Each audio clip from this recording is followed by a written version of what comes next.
Nobody ever really talks about Camp Cretaceous. You know what? Fine, I'll do it myself. So Camp Cretaceous isn't really a great show. It's not bad, but it isn't really the next spectacular Spider-Man. But this isn't a review, so let's not talk about quality or entertainment value, and let's just instead talk about the characters. The main character is Darius. He's basically a dino nerd and the only likable person in the beginning of the show. There's Kenji, who's rich and arrogant, and that's pretty much his personality for season 1. There's Brooklyn, a pretty famous vlogger with pink hair. And I was gonna say she's the most attractive of the group, but after some research, I don't really think I can make that joke because it's obviously Yasmin. Speaking of Yasmin, I forgot about her completely. She's also pretty likable in the beginning of the show, but it took me a whole 4 minutes to remember her name, so take that as you may. She did break her ankle though, which was pretty epic. There's also Benny, which I don't really like that much as a character,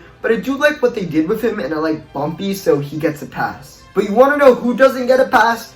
Sammy. I don't like Sammy. And maybe it's because she's annoying, or maybe it's because she reminds me of me being annoying, but annoying. So the plot of the show follows the Jurassic World movies, and season 1 is the story of the 6 kids in the park trying to evacuate. But spoilers? Yeah, they don't. Season 1 isn't just them trying to escape from dinosaurs. There's also some in-drama, them exploring, and stuff like that I don't feel like mentioning. But it was a pretty solid first season. Season 2 is just the 5 that are remaining, waiting for people to come back and rescue them.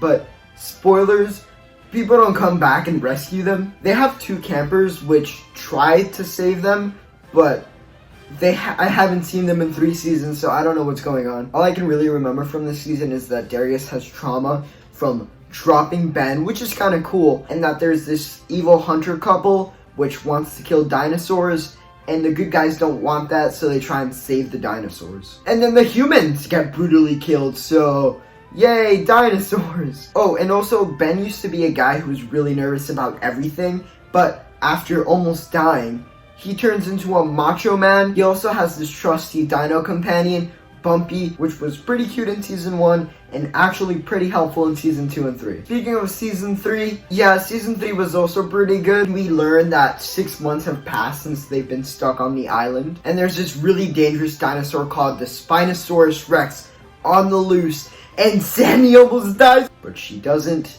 It's also kind of dramatic and stupid at the same time, because before Sammy almost dies, Yasmina is like, hey, we're not really that much of friends, we're friends because we're surviving together, basically saying that she's a school friend and not an actual best friend. And then she gets poked by Venom and almost dies, but Yasmina runs at the speed of sound or something and finds a cure. They then somehow kill the 2 dinosaurs. Oh right, there's 2 of them now. And they also meet Blue from the movies, and Darius does this like Owen Grady thing, like this, and it doesn't go well. There's this really dumb thing going on where in season 1 some carnivores were in a cage, they freed them, almost died. Season 2, I don't know if anything happened, but probably. Season 3 where they steal Henry Wu's research, so he can't make any more Spinosaurus Rexes, but then he straight up makes an Endoraptor, so it's kind of for nothing. Season 3 ends with them on a boat escaping the island, but guess what happens in season 4? Yeah, they actually get off the island, but then get stranded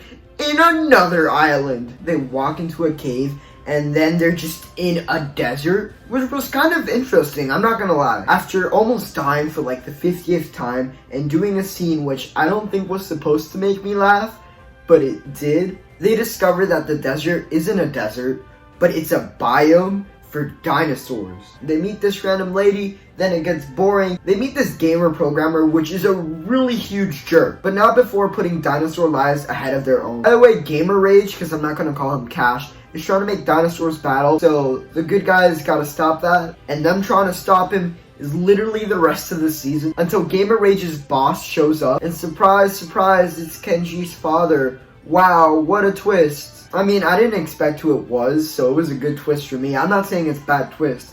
I'm just saying I kind of don't care. And that's pretty much how the season ends. But not before shipping. I generally feel bad for Kenji, because some of these moments are kind of awkward. But I mean, he does get the pink-haired vlogger girl at the end, so kind of worth it. There's a lot I could say about the show. For example, every single character goes through some sort of trauma, and they're all really fleshed out. You can tell they're like real people. Also, that if they get home, they're not really safe because of what happened in Fallen Kingdom, which is kind of sad and hilarious at the same time if you think about it. But to be honest, I'm kind of tired of this tomfoolery and these shenanigans with dinosaurs, so I don't really have much else to say.